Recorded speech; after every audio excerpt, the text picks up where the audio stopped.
Disruptors, and welcome to our very first episode of Season 2 of Mindset Mastery Moments with yours truly, Dr. Alisa Whyte. I just want to start off by saying a heartfelt thank you to all our listeners and viewers across the globe. It has been such an extraordinary first season. We've completed a full 30 episodes, some with just yours, Dr. Alisa, the #1 mindset disruptor. And we've had some amazing, phenomenal guests who I cannot forget to mention. We did a studio recording with amazing Deb Holt. We started off with the phenomenal #1 breakthrough strategist and global thought leader, Dr. Kareem R. Ellis.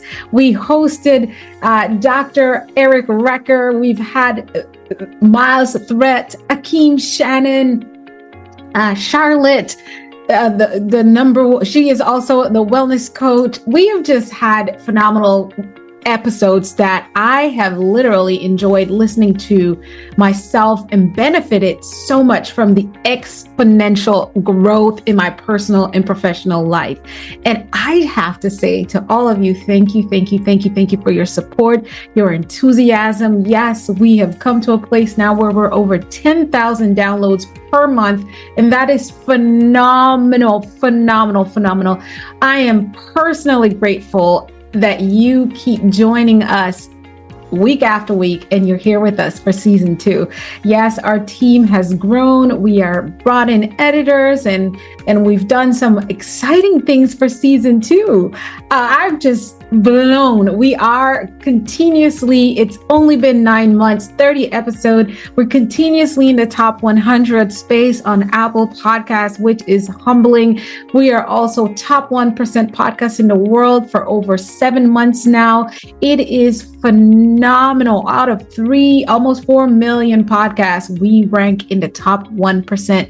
And that is because this podcast has meant something for you in the transformational state of your mindset in your personal and professional journey. And so again, we thank you. We still encourage you to get on and rate us and give us a review an episode. We love seeing those comments. Keep sending us emails, keep asking questions. But now let me tell you a little bit of what's coming up for Season 2. Season 2 is going to be epic. Here's why. When it comes to Dr. Alisa Whyte, if there's no growth, I'm probably not there. So we've got to stretch. We've got to grow. We've got to go further. We've got to go harder. We've got to go longer. We've got to bring you even better guests and better episodes. And so this is where your ratings and you keeping us in that top 1%, keeping us in that top Apple 100 podcast is pivotal, because guests were able to bring even more influential and global thought leaders from around the world. But Season 2 is not just going to stop. We've already had phenomenal ones. We've got some phenomenal ones coming up with Melanie Ann Layer. You can look her up. Powerhouse woman who started her business in her car when she was homeless, and now she's well over $8 million in revenue in her business. We've got Leslie Fiorenza come in, Dr. Slava Sheikha Al-Nabusi, who owns 3 dental practices, but she's taking the world by storm in teaching the power of mindset mastery and the oneness of each human and how we're interconnected. We've got Charles Utter with an incredible story and book that he's wrote it.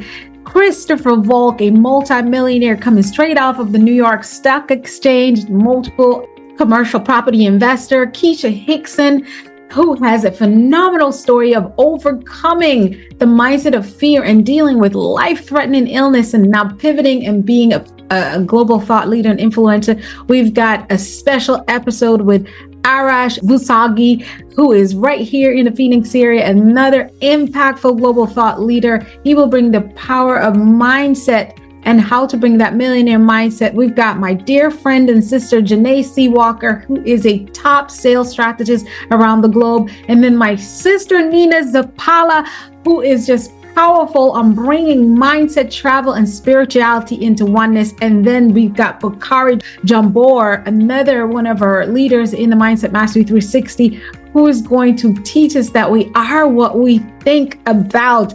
We've got even more episodes lined up. Judy Wilkins Sloan, Talia Bombola, Mariam Katilia from Australia. We've got individuals from all over the world that are just lined up. Those episodes are set and ready to go. And we've got some live recordings coming to you. You'll be able to also see us live in studio for some of those episodes.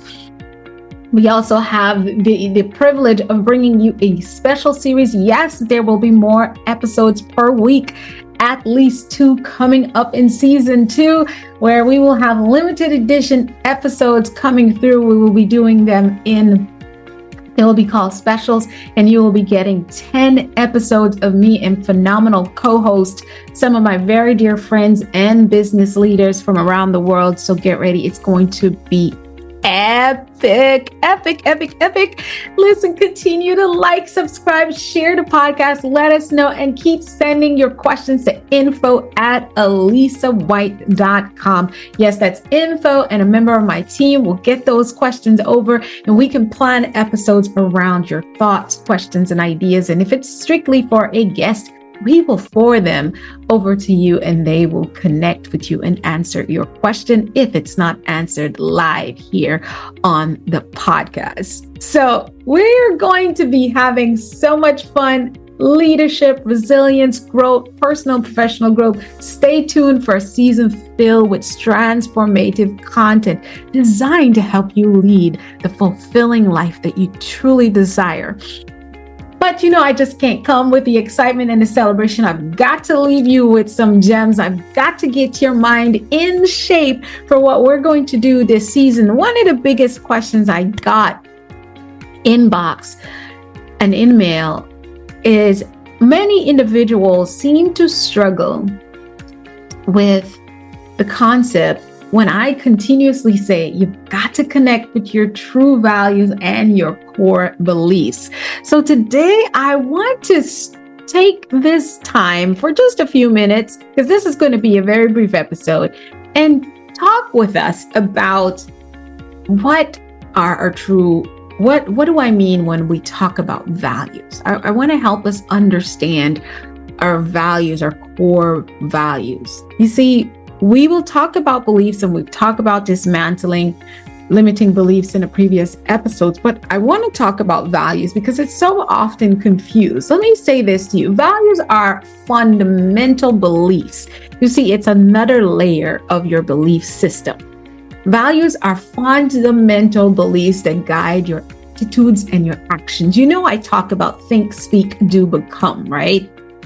And so, my system, the way we think, it becomes things that we begin speaking, and then things we do and do repeatedly, we become habits and behaviors, and then it gives us the results that we get.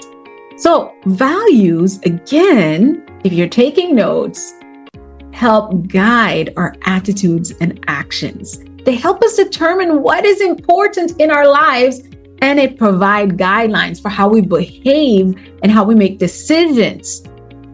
Our values are the compass that directs our life choices. I love to say it is the needle in our life's GPS, in our life's compass.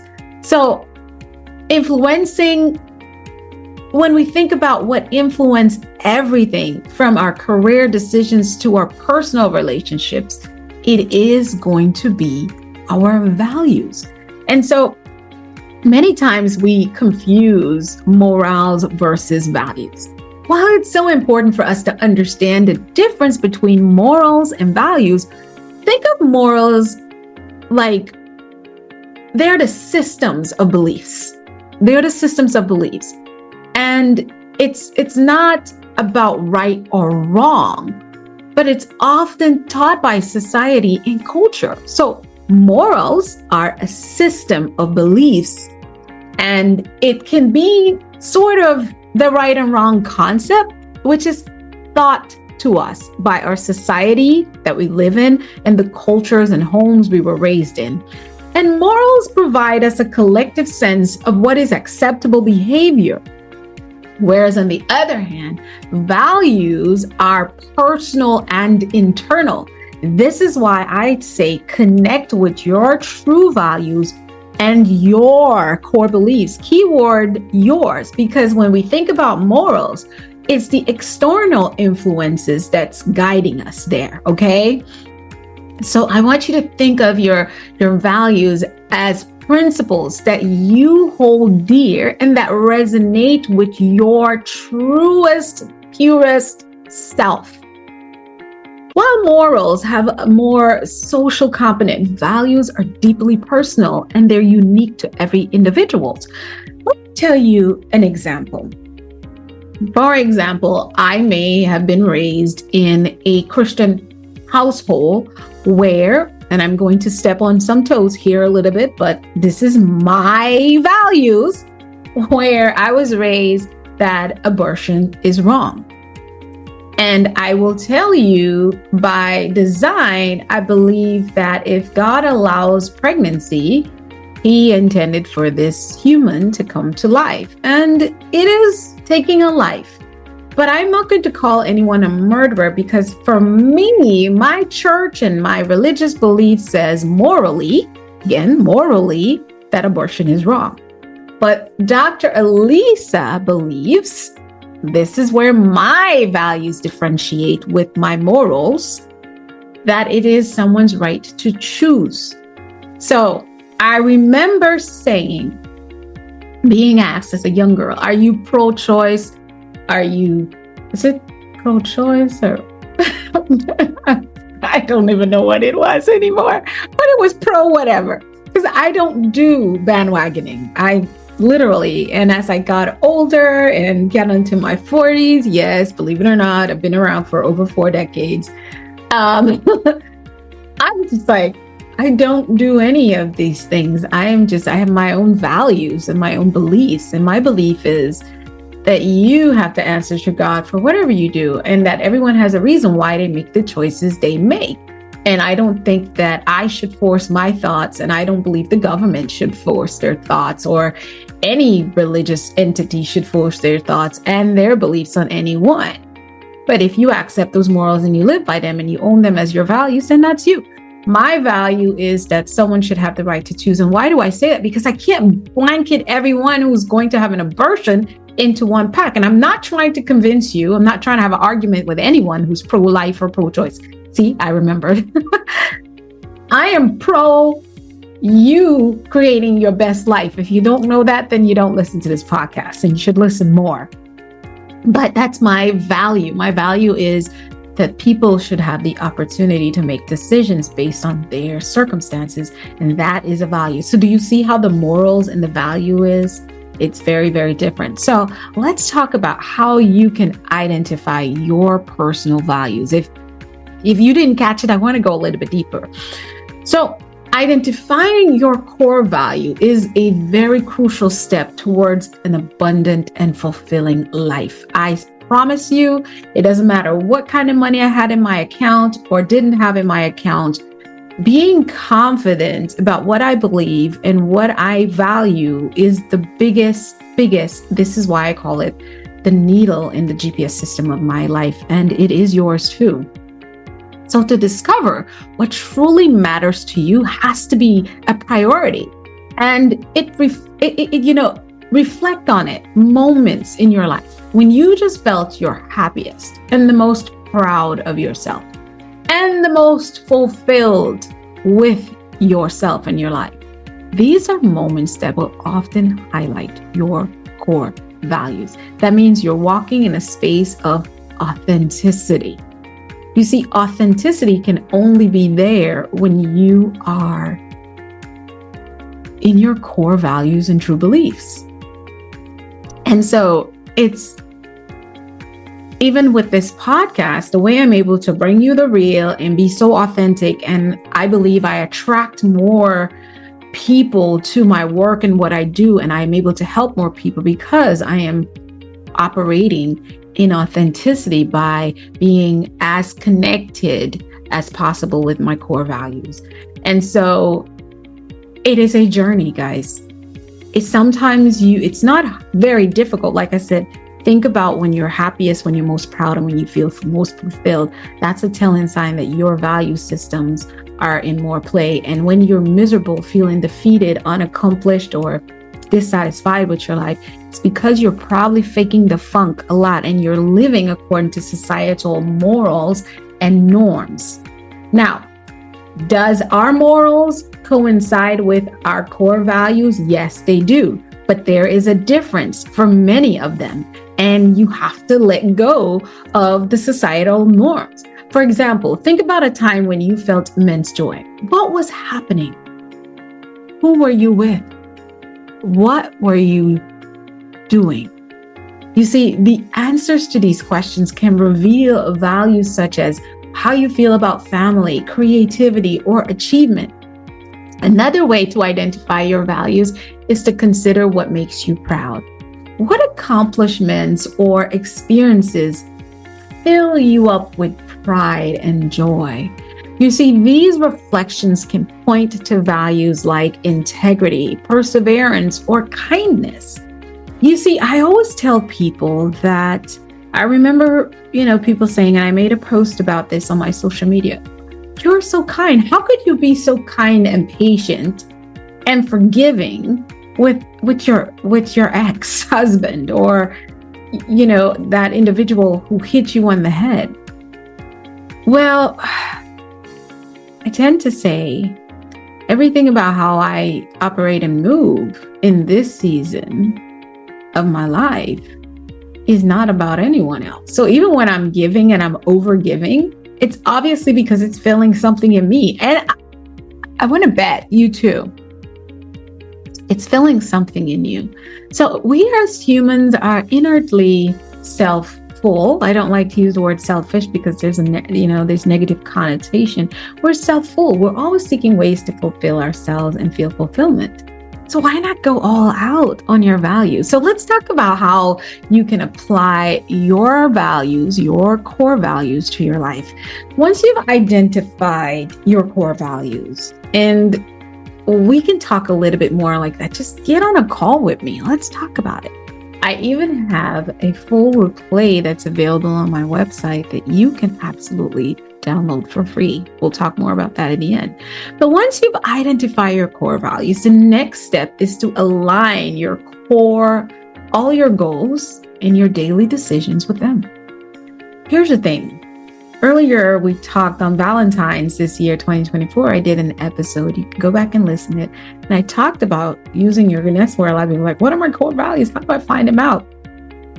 When you are connected to your core values, it's easier to decide which career pathway. And if you've already decided to know what your purpose is and what career pathway you want, then it's easier to decide where you're going to work and how you're going to demonstrate that purpose, because your core values, I'll tell you what, it's so much easy to choose friends, business partners, business activities, and most importantly, the person who you'll share your life with. Because here's the thing, many relationships, they have all the statistics about money being one of the greatest reasons why people don't last in marriages and relationships. And also they've brought in communication, but hold up, swole up. We cannot communicate any of those things, and we can't truly be in alignment with another soul if we're not in alignment with ourselves. And this, my friend, is the secret sauce, is being able to connect with your core values and applying them to every area of your life. So once again, identify your core values. Then the next step is to align them with your goals and your daily, keywords, daily decisions. You see, when you're living in alignment with your values, it means that your actions and choices consistently reflect what is important to you. The alignment is key to experiencing true fulfillment and happiness. Listen, we're not just talking about being fulfilled and being happy as a cavalier conversation. It really is my goal for you, listeners and viewers of this podcast, and anyone who follows me, that you live in fulfillment and happiness. And for everywhere I go, is that you find fulfillment and happiness. You see, a lot of us think that fulfillment and happiness will come from when we get that promotion, when we get that next job, when we get that new boo. But honestly, fulfillment and happiness comes from within. It's really not an external thing. It's an inside job. And it really is your soul resonating and radiating at its highest.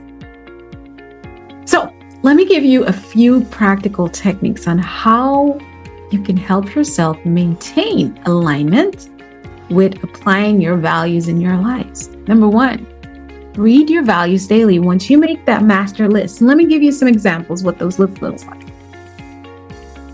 I value kindness. One of my core values is kindness. I say my top value is loyalty. Another value is I seek to understand, and understanding another person, their perspective, their goals, their mission, and then service is another one. So these are some of my top values.